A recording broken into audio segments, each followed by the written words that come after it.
Hi, and welcome to Filmmakers Compass Podcast, a show where we talk about movies and more movies. I'm D-Man, joined by CP. And CP, how are you doing today? Dude, kind of bummed about that Super Bowl D, man.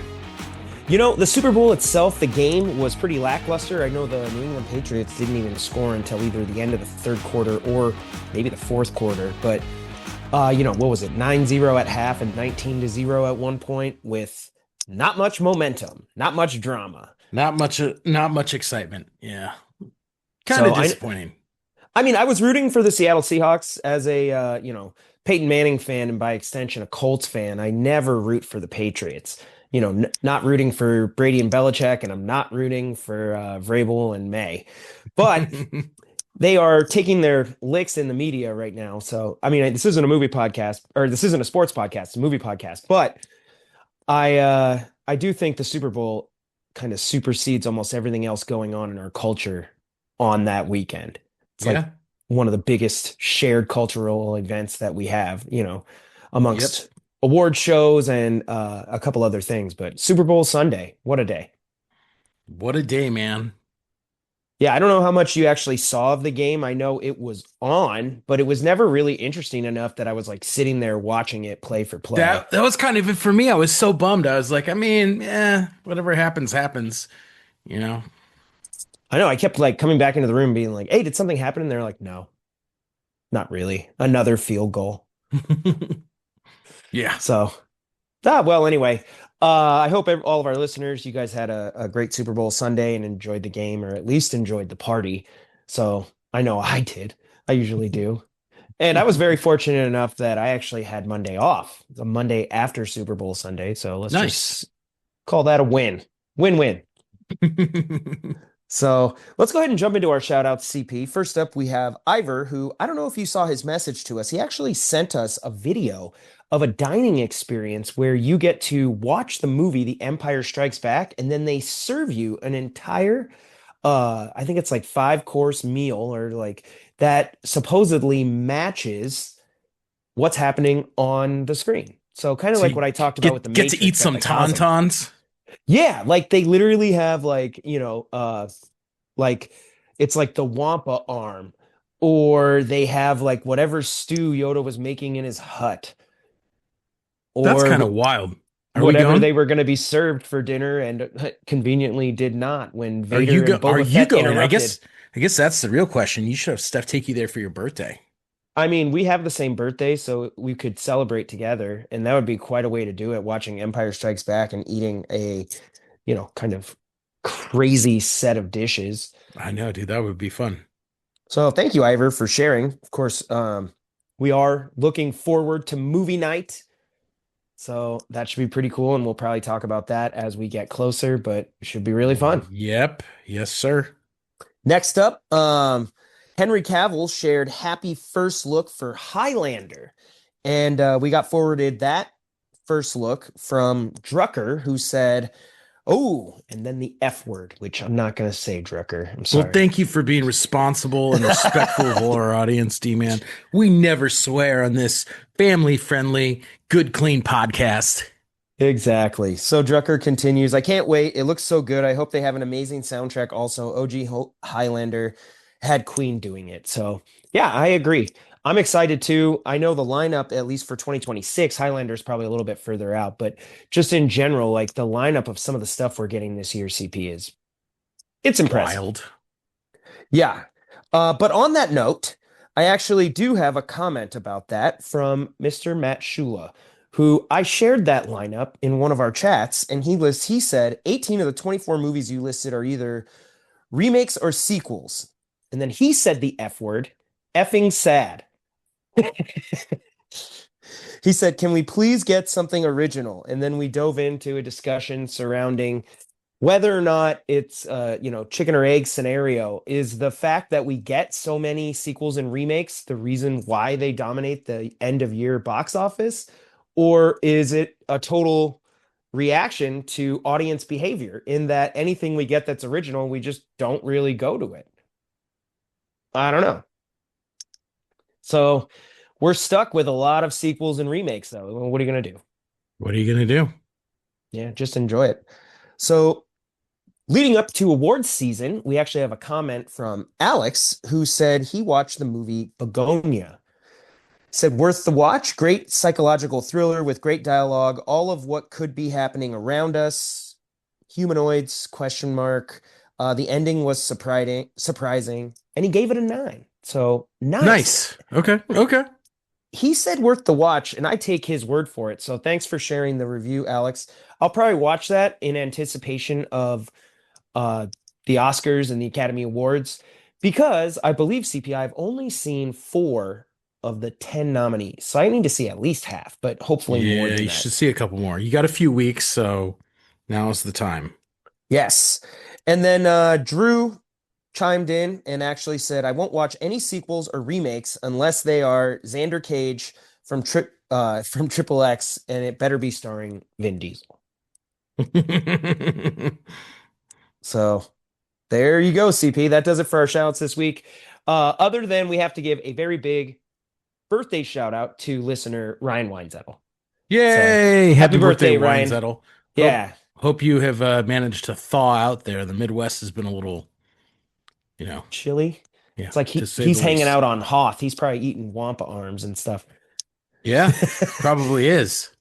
That's what I would do. I would Yeah, bust out a lightsaber. I would cook up some steaks and take photos of me pretending to eat Wampa. that's actually 100% what you would do. Yeah, that's what I would do.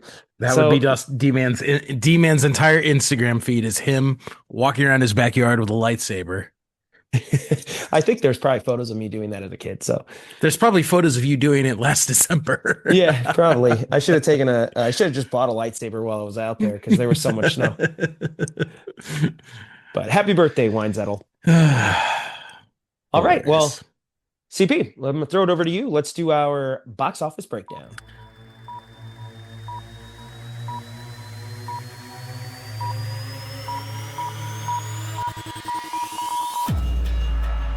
Everyone, it is time for box office breakdown. Now, D-Man, I think you're like me and haven't been to the movies in a little while. Let's see what we got here.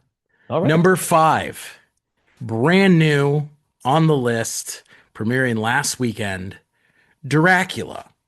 Oh, yes. That makes sense. And I mean, we were getting a lot of these like Frankenstein, The Bride, Dracula, a lot of old classics being remade. Speaking of Exactly. sequels and remakes. Mm-hmm. Mm-hmm. I heard that I have not seen it. I heard one of the major changes is obviously Dracula is a story which originally took place in more like London in England, and Mhm. this version takes place in France. So that's kind of a little bit of a change on the traditional spin. Yeah, okay, that's cool. I like Number it. 4, I have no idea what this movie is. It's called Stray Kids: The Dominate Experience.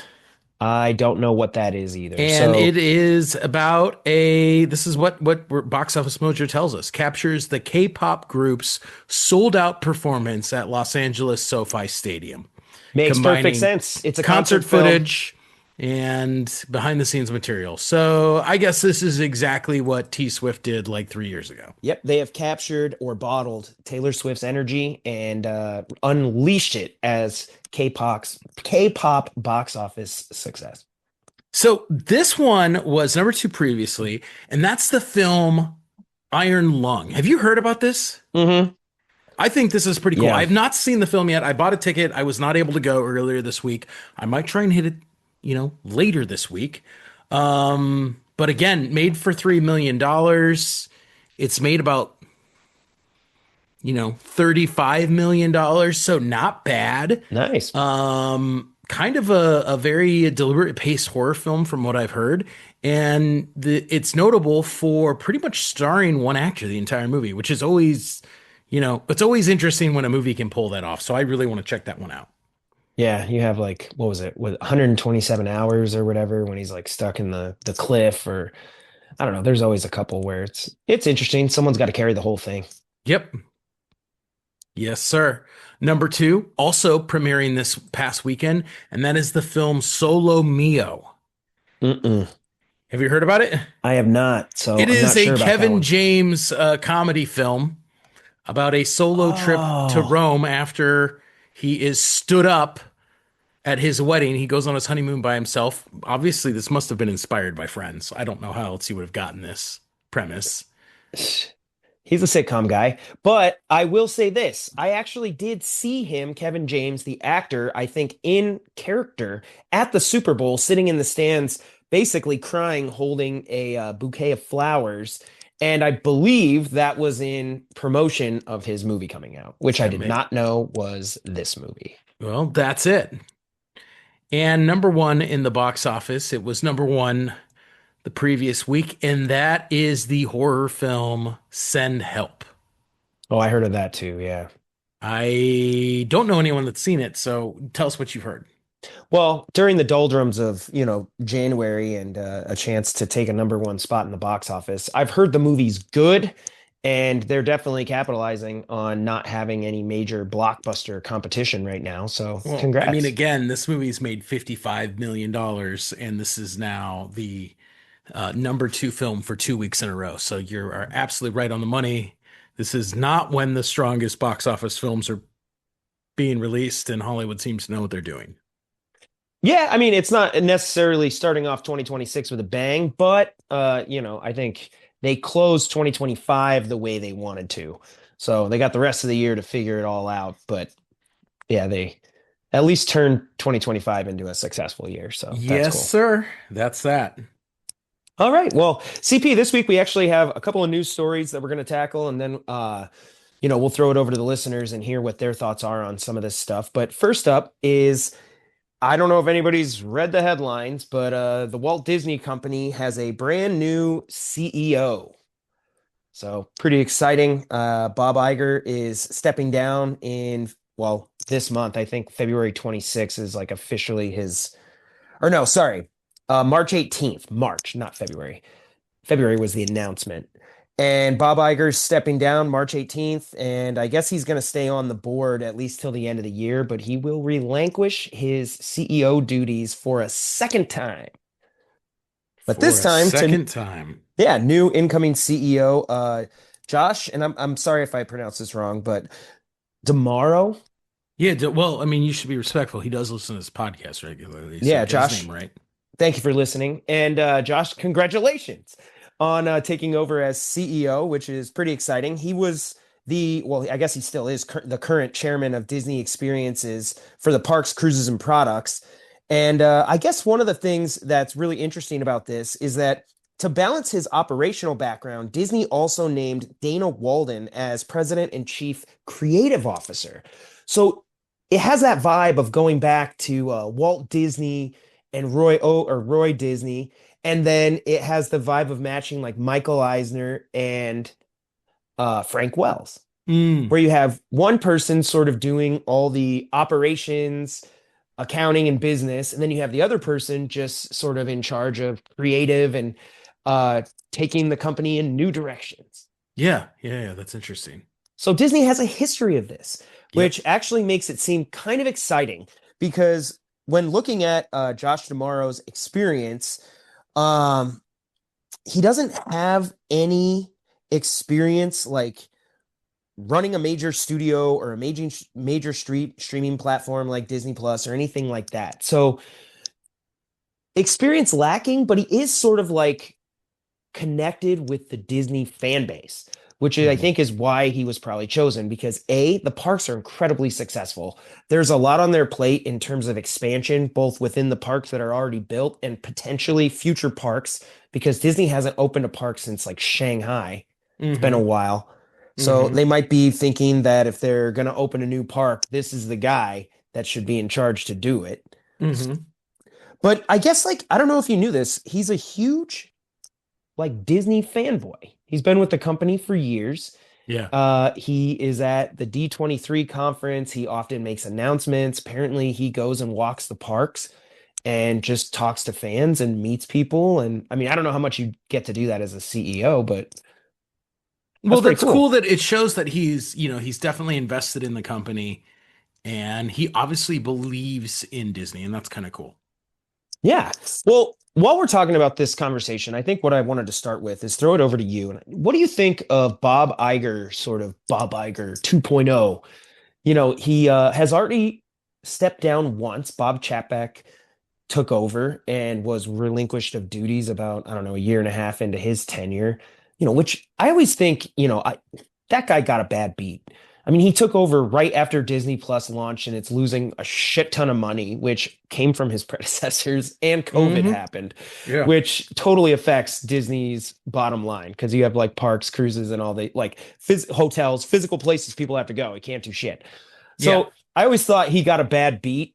And because things didn't look good, they just returned to Iger. But what do you think of his like second tenure?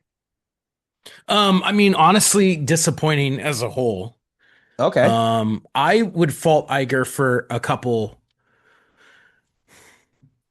I think the biggest thing is he didn't really do anything Yeah, in nothing major. in the 2 years that he came back. I mean, I guess it was to kind of convince stockholders, that a stable hand was at the ship, but I think he missed some major opportunities.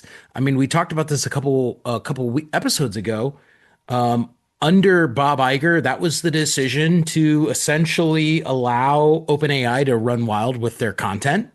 Oh yeah, And that's right. He made that like deal.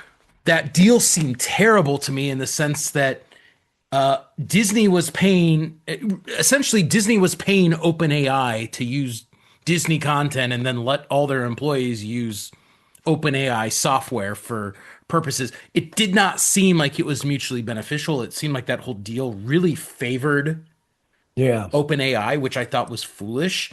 I mean, the same thing under Bob Iger. I'm really kind of disappointed with what happened with Disney Plus. It just sort of became an amalgamation of all Disney content, and you know, they still have Hulu, but like Hulu contents now is on Disney Plus, and I'm like, well, at this point, just merge them into one app. Well, we've Um, talked too about Disney Plus sort of, being a much more innovative streaming platform where I feel like they really haven't pushed the boundaries of some of the capabilities of streaming, right? You look over to Netflix and you've seen them now sort of get into the like live pay-per-view sort of boxing matches. They've done hmm I think Monday Night Raw, hmm WWE. hmm And it feels like with Disney, there was an opportunity to sort of maybe even have a channel for like Disney Channel, or that they could have like the Wonderful World of Disney and have like premiere movie nights. And hmm not that you would have to pay any additional subscription, but even like you could have when movies drop on Disney Plus, have premiere nights and you do have to pay, or they could do something along the lines of the Disney Vault again and really, find ways to make Disney Plus much more engaging rather than just Yeah. a repository for all things Disney content. Well, and the point is, I mean, the brand that is Disney Plus has been so diluted with all the Fox and Hulu content that's been brought over. Like, it's not even like you could say, hey, this is like the Disney, this is our family friendly app, and Hulu is our adult, you know, Yeah. you know. Well, have you noticed technically that if the way Disney Plus works now, I don't know when this transition happened, but when you load on the home screen is no longer the Disney home screen. It Yeah. is a home screen for all the content that is Yeah. available on Disney Plus. And now you have to click through to Disney where you get the traditional Disney Plus format that has the tiled icons like Yeah. classic Disney, Marvel, Star Wars, Pixar, right? Yeah. But you have to Yeah. click through a second time now to Yeah. get to that. I just it doesn't make sense to me. And obviously, I think taking this back to Bob Iger, my issue with this was you took over after this whole Disney DeSantis battle was going on. Obviously, the company had a lot of workforce issues with people unhappy about the direction the company was going with the memo that Chapek put out. There was still some financial questions involved with the post-COVID recovery, Yeah. right? Iger comes back in, but he doesn't really do anything innovative with what I see as some of the opportunities and he doesn't really seem to do anything to address the big challenges. Well, one So, of the other things I think that he did that really ruffled some feathers was, do you remember during the strikes, he made some comments that people were using on picket signs and different things. He's obviously sort of embraced AI to a certain Yep. extent. I'm not saying that he's Yeah. committed to replacing people, but he's definitely not the champion for, artists first in the sense that he's like no AI, like shut it down at Disney. This is how we do things. He's like, no, I mean, we're going to embrace that. Like, it's part of changing tech field. But I think some of those comments were used against him. But number one for me, and I know you feel this way, is actually the high prices at the freaking parks. Yeah. Yeah. I don't know that he ever came in and said that it was his goal to actually like lower or make the parks more affordable, but they're more expensive than ever. Yeah. Um, I know Steph and I went to the just Disneyland, not even California Adventure, and we got fast passes. But I mean, I think for the two of us to go for one day, it was like $500. So That's if you minus the fast wild. passes, it was like 400 plus for two people to go for the day, and that doesn't count anything we paid for when we were there. Or parking. No, we bought parking pre, so that's Okay. part of that. Yeah, Okay. parking's Okay. part of that. But anything like any food, souvenirs, any like if you wanted to do any specific experiences that cost money, anything like that, yeah, you pay extra. And I don't know, it's just crazy because I remember thinking like, man, I would probably love to come to Disneyland more, but it's just too expensive. Yeah. I have a season pass to go to Knott's Berry Farm, of which I take advantage quite often. I've been to Knott's probably, I don't know, the last couple of years, every year, probably like 5 times. Yeah. Yeah. And I have a great time. I spend money when I'm there. I get food and drink, but like it's not so inaccessible pricing wise that I'm like, oh no, I can't go because it's way too much. Yeah. Yeah. Yeah. No, I gotcha. But like you think about Disney, like look at this. Like, well, for anybody that's listening, you can't see, but behind me is actually a R2 unit. It's a droid that I built at Disneyland in Star Wars Galaxy's Edge. But it costs extra money. Like to do that, yes, I got a droid and I can take it with me. It's actually really cool. That's So like the most D-man statement ever. yeah, it's pretty awesome. Like I boot him up right now, but because I'm hooked up to my microphone, you probably can't even hear him, but it talks and all kinds of shit. It's awesome. Anyway, you got to pay extra for it. And it's just one of those things where you're like, man, as much as I would love, I'm sure for kids particularly, it's magical to like build your own lightsaber or assemble a droid and it feels real, right? But it's like very expensive. I think it's Yeah. like, to build your own lightsaber, it's like $100. You're like, it's probably cheaper to go to Jeez. Walmart. Yeah. So, I mean, you don't get the experience, but, what are you going to do? Yeah. So, I don't know. That's something that just always stood out to me is the pricing. So, Josh Tomorrow, the new CEO, obviously he comes from parks and operations. So I'm assuming he's been a part of these strategies. And I don't know if he has any plans to make the parks more affordable. Seems like they are trying to expand, which is exciting. But there's also been some failures too, CP. Like speaking of Star Wars Galaxy's Edge, you heard what they're doing over there now. Yeah. They're bulldozing it. They're not bulldozing it. It's an awesome area and it has the ride Rise of the Resistance, which is just incredible. But what I am hearing is that, they've sort of acknowledged that the initial sort of ambitious, innovative new storytelling land that they envisioned, which, was something along the lines of like, this is a planet called Batu, you're in Black Spire Outpost, and like any of the characters you see walking around are like part of a story while you're here. They don't play any music. It just sounds like it would sound if you were at like a market or a spaceport, and it was supposed to feel like lived in. So instead of like looking to maybe Jurassic Park or Harry Potter Land over at Universal, where they're playing the sweeping John Williams score of Jurassic Park Hmm. and sort of not pretending, I guess, technically that this is all like a real thing, they're like, no, you're in like a fun theme park land, you Yeah. know, or Harry Potter Land, the Hogwarts Village or Hogsmeade or whatever. You hear the music and you see the characters that you know from the movies. I think Disney had really ambitious ideas for Star Wars Galaxy's Edge. And it seems like they're walking all that back because they're going to basically change the timeline from the sequel trilogy era timeline to the modern Imperial era that everybody loves from the original trilogy. They're going to have appearances now from characters that everybody loves, from Darth Vader to Chewie, Han, Leia, Luke, stormtroopers, but as we know them from the original trilogy and not the sequel trilogy, and Hmm. probably, R2 and 3PO and all that. And then they're going to play music, right? And they're going to Yeah. change all the merchandise. So I don't know. That's one thing that it's like, I'm sure Disney's learned from.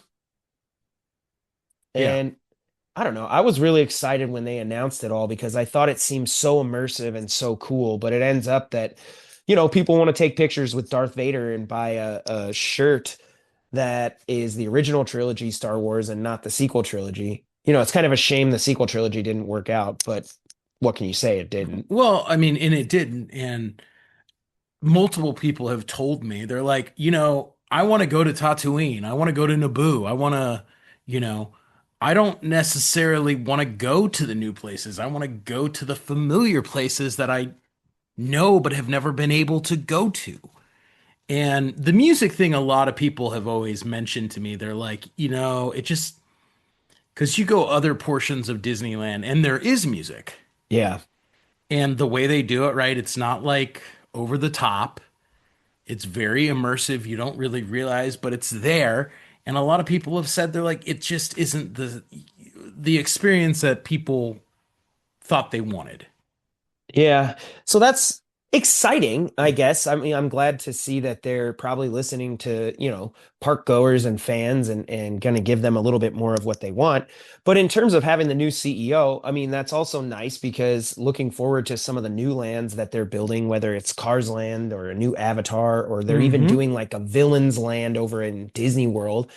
Hopefully they'll be able to take some of those lessons and it's like not have the missteps that maybe Galaxy's Edge did, despite something like Rise of the Resistance being one of Yeah. the best rides I've ever been on. Yeah. Yeah. Yeah.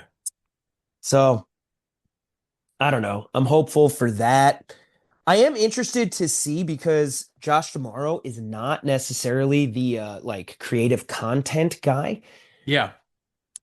This is something I've noticed watching like the documentary. Have you ever seen the Imagineering story on Disney Yes. Plus? Yes. Yes. Yes. And like I've followed some of the history of the Walt Disney Company and all this, and they really go through these up and down periods. It's exemplified by the Imagineering story where it's like at certain times, like in the late 70s, early 80s, they're making Tokyo Disneyland and Epcot.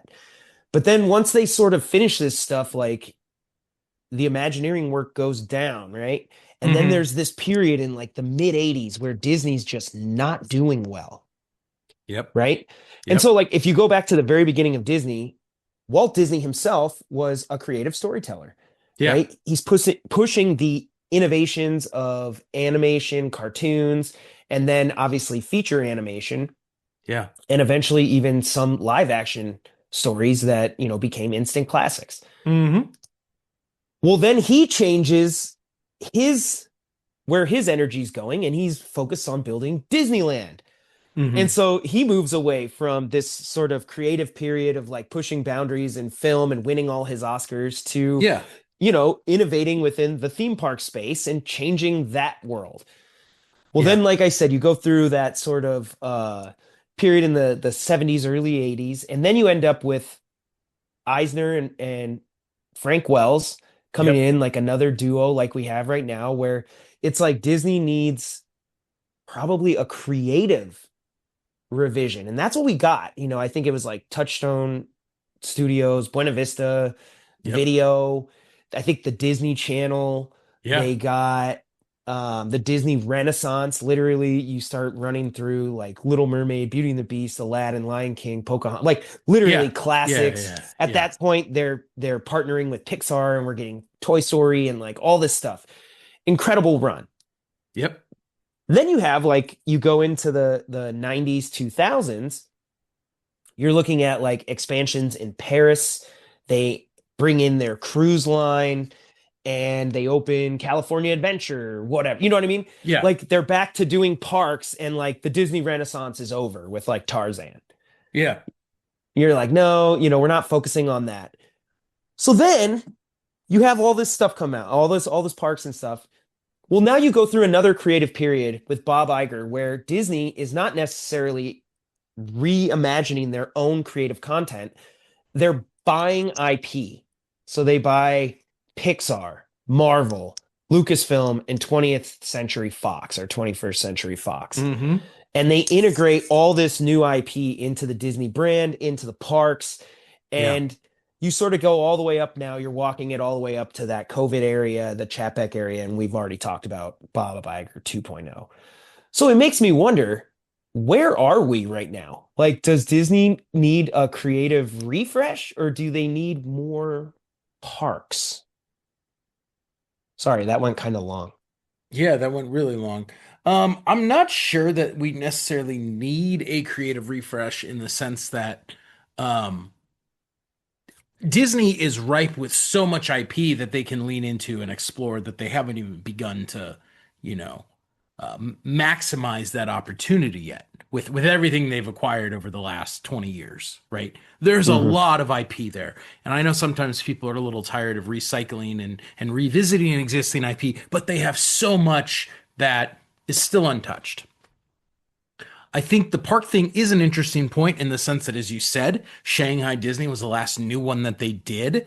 While there have been some modernization attempts at some of the parks, I think that there still are lingering problems, which, as you said, is what is the cost of attending? Yeah, it's up there. And is there a way to make parks more obtainable? I know there are rumors circulating about Disney potentially building a new park. Hmm. My understanding is likely in the Middle East. So what's going on? I mean, Interesting. like if the decision is, hey, we need to now focus on the park things. We got them through COVID. These things are back to operating and generating revenue. How can we reduce the costs and make these more accessible, for all guests? And if we are building a new park, then we probably need a CEO who understands that component of the business very well. It's a good point. And he Because the other does. thing too is if you just spent $85 billion acquiring IP, You got to it deploy it somewhere. and it seems like a waste to say, okay, now let's go deploy all our resources into building new IP. You've Yeah. got it. Find ways to maximize that and generate revenue off of it. I do feel like there is an opportunity to sort of revitalize sort of the main brands, almost the tiles you see on Disney Plus. You do look at like Disney animation and it's like Zootopia 2, Frozen 2 and Frozen 3, Moana 2, and even the idea that they're taking all these animated classics and turning them into like live action classics. Sure, it's allowed them to print money and they've had various levels of success. I think Snow White and Pinocchio were whatever, but Hmm. people seem to really like The Lion King and Beauty and the Beast and some of the other ones. Yeah. But it's like kind of like Shula was commenting earlier in the shout outs, Shout out it's Sheila. sequels and remakes there. You look at the creative builds that we've had for something like Marvel, where it's like, I think they had one of the best formulas. It's not even a formula, but like they had one of the best ways of building up the MCU, which was like the first movie is you bring all the characters together in a team up movie. And then at the end, in a post credits scene in classic Marvel fashion, you're like, oh, here's where everything's going, the North Star, Thanos, and the Infinity Stones. And it's like post Avengers Endgame, we don't really have that. Like we talked, what, a week ago or 2 weeks ago about what we're most excited for in 2026. And I don't think Avengers Doomsday was in my top three. Yeah. Yeah. So like whether it's Doomsday that brings it back or something that they need to do, I understand that like Doomsday and Secret Wars may lead to a sort of soft reboot of the MCU where they're going to do like a recast and maybe reboot it. Yeah. But it's just to me, it's like, yeah, they could use some work because I'm like, it's been 6 years since Avengers Endgame, and it doesn't feel like the MCU's connected and they've built to anything yet. You have Yeah, a lot of no, shows and a lot of characters who have just sort of fallen to the wayside. I don't know. And I then don't agree. talk to me about Star Wars CP. All right, I would never do No, but that. okay, we I know will you don't like because it. yeah, it's a podcast. No, so like Star Wars is all over the place, right? I think 2019 too, or whatever, 2018, the sequel trilogy ends, and you've had varying successes and failures throughout this time with like Mandalorian and Andor and even something like Skeleton Crew, but then you've had like Obi-Wan and uh The The Acolyte Acolyte. and some of these other things where it's like the Disney brand has really suffered. And like kind of a perfect example, like if you were watching the Super Bowl this weekend, did you see the trailer for The Mandalorian and Grogu? I did.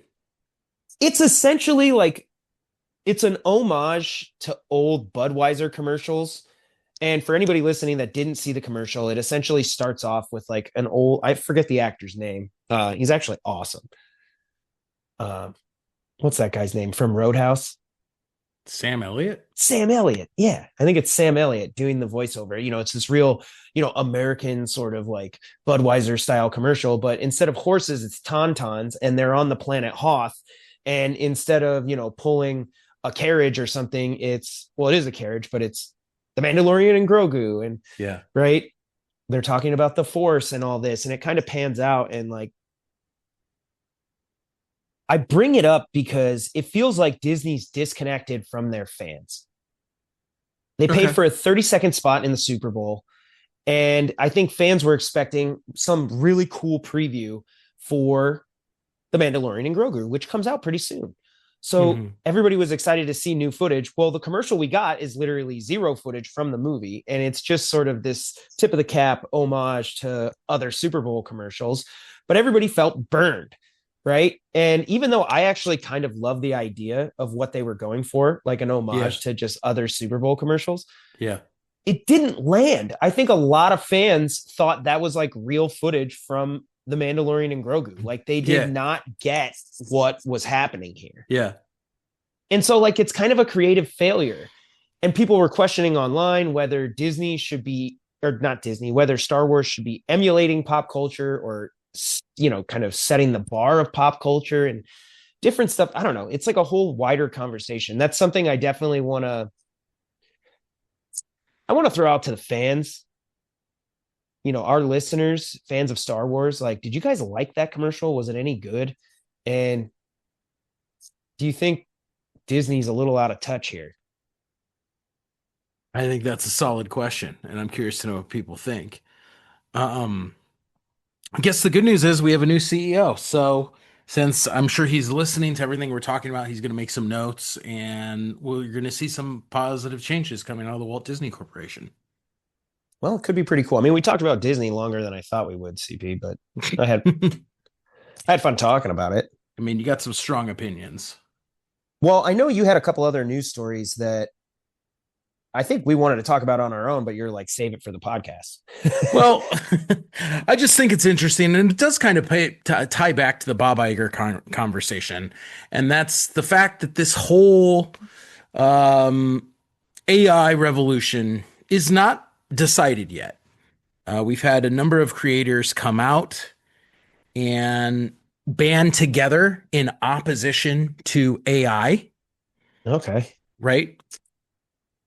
And they're using the hashtag theft is not innovation.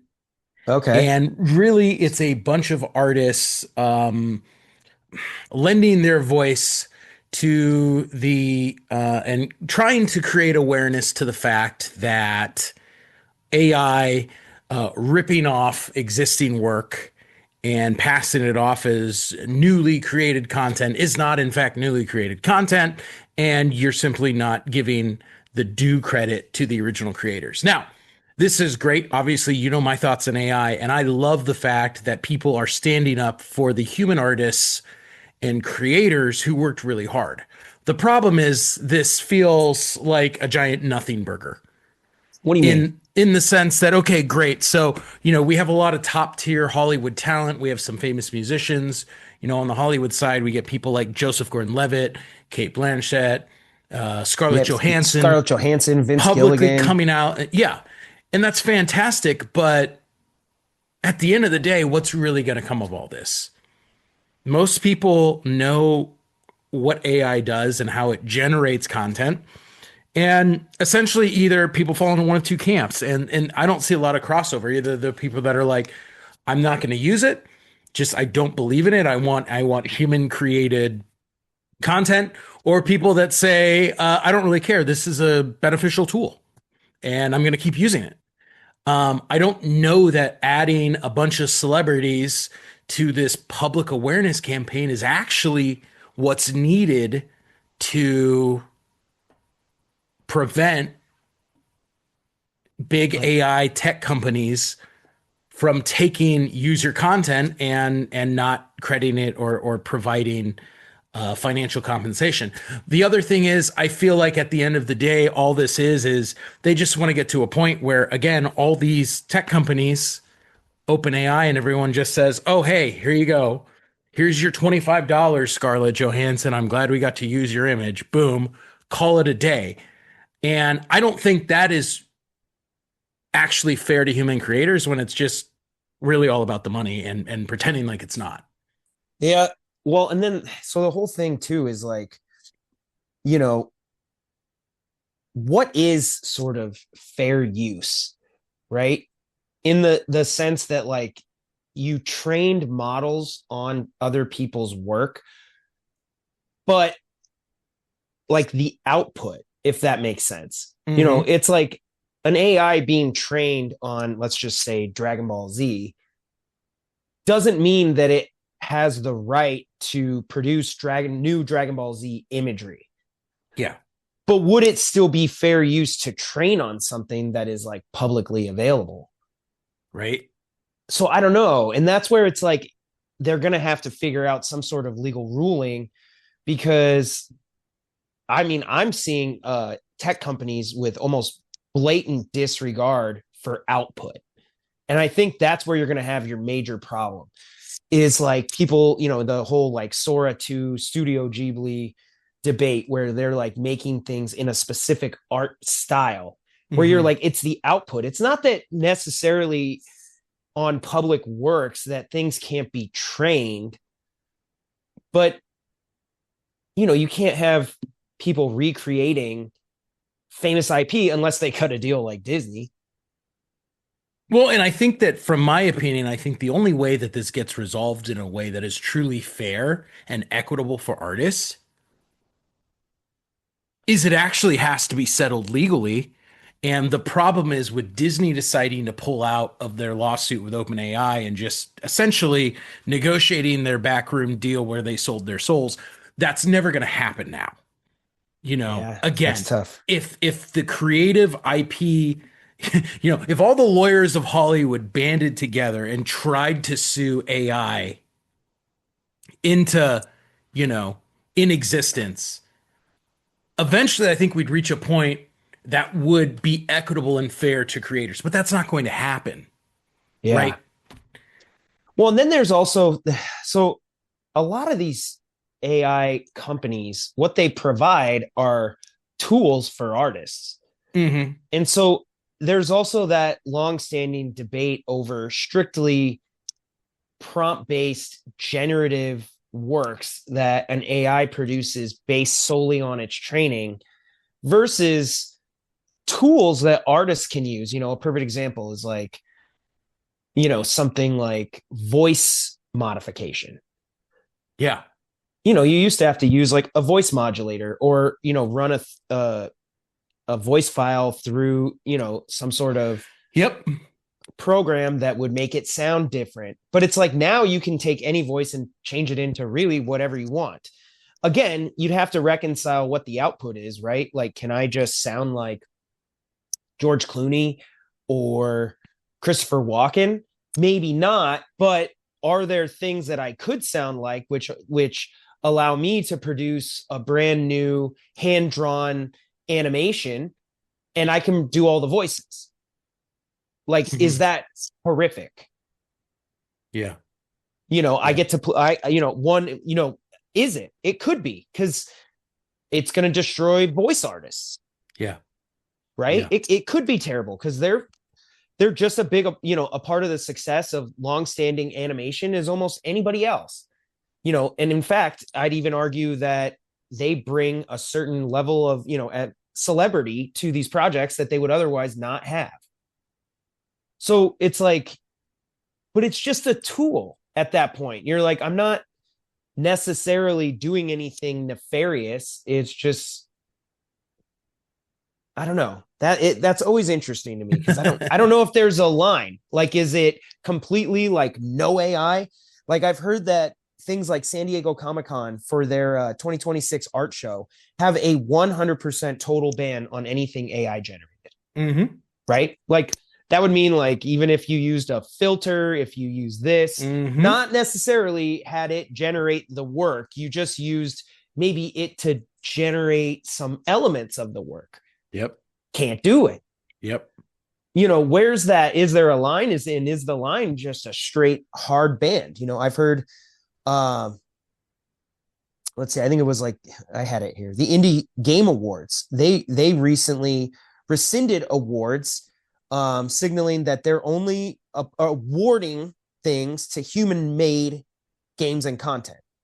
Becoming so again, I'm not necessarily saying that they despise the idea of using AI as a tool, but basically being like, if you're going to win an award, it's only going to be for something that was human made. Yeah. Right. Yeah.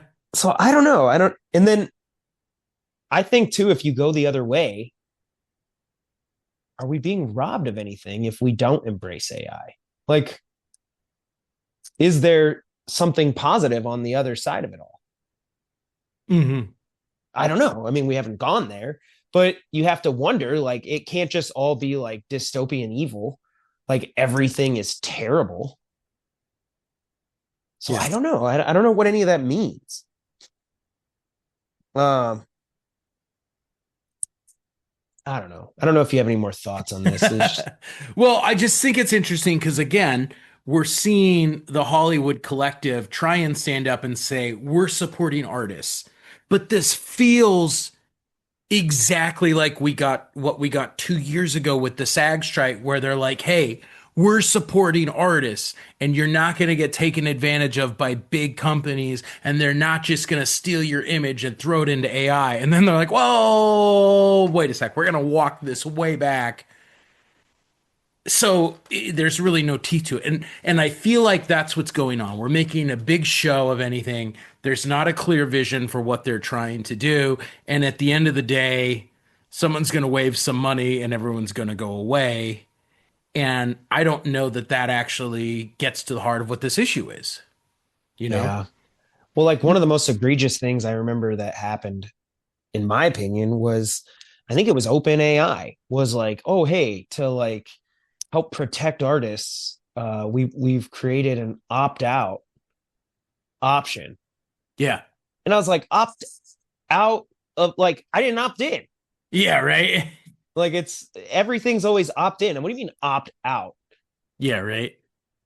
Somebody comes up and steals something from me and they're like, oh, sorry, you didn't opt out from being stolen from. What do you Yeah. mean? It's like basically understood that we don't steal. You're like, I gotta walk into a store and say, I'm opting out of someone stealing my cell phone, so no one do it. Yeah. Like I have to declare that. And then also, like, what does opt out even mean? Like, opt out, like, specific works from simply being trained on, being replicated, being like, what does that even mean? I don't even Agreed. know. I don't know if it means anything, honestly. Yeah, no, I'm with you, man. So I don't know. That's still got to get figured out. And it really, I mean, obviously, like part of it is money. I suppose if they found out an equitable solution for artists of all kinds, you could have this utopian scenario where everybody's rich. I don't know. And Everyone's we getting get, paid out from the billions of dollars that yeah, we get OpenAI really has. cool AI art. I don't know. It's like, yeah, I don't know. It's nuts. Well, I'm with you on that. I mean, I guess my last note is I think it's interesting. I saw Guillermo del Toro's kind of response to AI, which I think this is the way that we're going to successfully see things as people thinking this way. He's obviously been very open about his disdain for AI. And after the success of his Pinocchio film, he really loves, That was a dope movie, by the way. he really loves stop motion animation. So he's actually creating a studio and a film school all in one in France, which is going to, as he says, really focus on stop motion animation and making sure that this art style is not forgotten in the digital world. And he's going to make projects and he's going to train Oh, artists and students in what he says is his response to the rise of AI.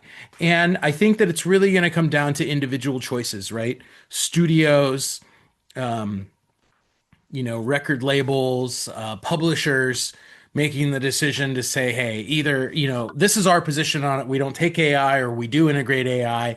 And then at least artists can, and audiences can, do with that as they please. Decide to support them, decide to work with them or not. I'm going to go full circle here, CP. And this brings me back to Shula's comment in the shoutouts. He said, sequels and remakes. Can we get something original? And yet, the box office will reflect behavior. So I feel like when it comes to like a stop motion studio like Del Toro's starting in France, Mm-hmm. ultimately, like people will have to watch what they make. Like Yep. that will determine the success of the studio. If either they can convince people to outright reject anything Yep.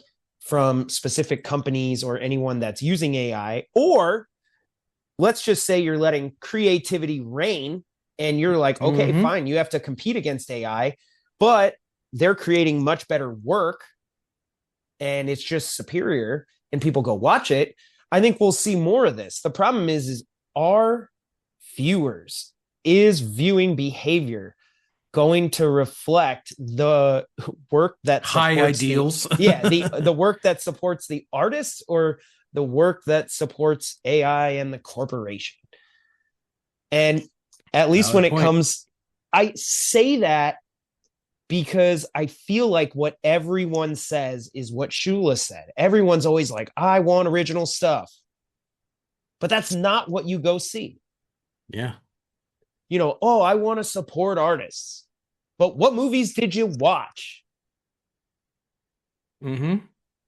That to me is like the AI breakdown. Is like at the end of the day, if they can either convince people to abandon all these other companies that are using this stuff and supporting 100% artists, or just artists dominate creativity and they have superior artistic works, we could find success, or maybe a combination of those.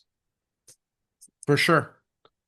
But I think it's hard, dude. Like, I mean, how much stop motion, are people watching anyway?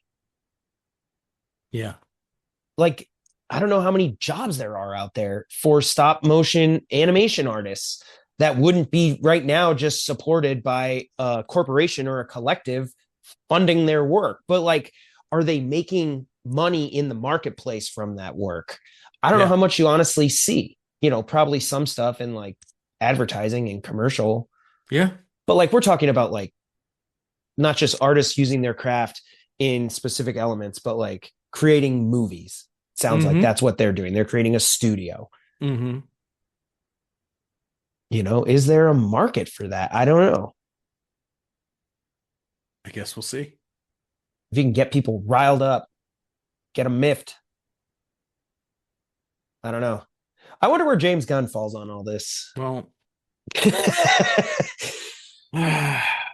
James Gunn loves AI just because I hate AI, so he has to. Well, if he responds to me right now, I will give him a shout out next week. All right, give him a shout out. But I tell you where he No, I stands. said if he 'Cause responds. as my nemesis, I know he does not stand where I stand. It's physically impossible. It's kind of nuts. I did not think we were going to talk this long on these topics. Neither did I. So, well, I guess we got to wrap it up. Yeah, to our listeners, be sure to continue these conversations. There's a lot here. There's a lot also that CP and I did not even address or talk about. So if there's points, in support or against some of these things, whether you think Disney's appointment of their new CEO is the right direction, some of the different franchises, whether you're for or against AI and the inevitable, Skynet moment that's coming? Yeah. This Or August. are you willing to support stop motion animation as long as the stories are good? What are your thoughts? But be sure to leave us your comments. We look forward to hearing from you guys, and thank you so much for tuning in. You could follow the show at filmmakerscompass.com, where we have a feed of all previous episodes, as well as links to our social media, which is on Instagram at FilmCompPodcast or at FilmCompPod. You could follow me at BigKidDman. You can follow me at IndieCal5. Thank you for hanging out and talking movies with us. We will see you back here next week. And until then, keep watching movies.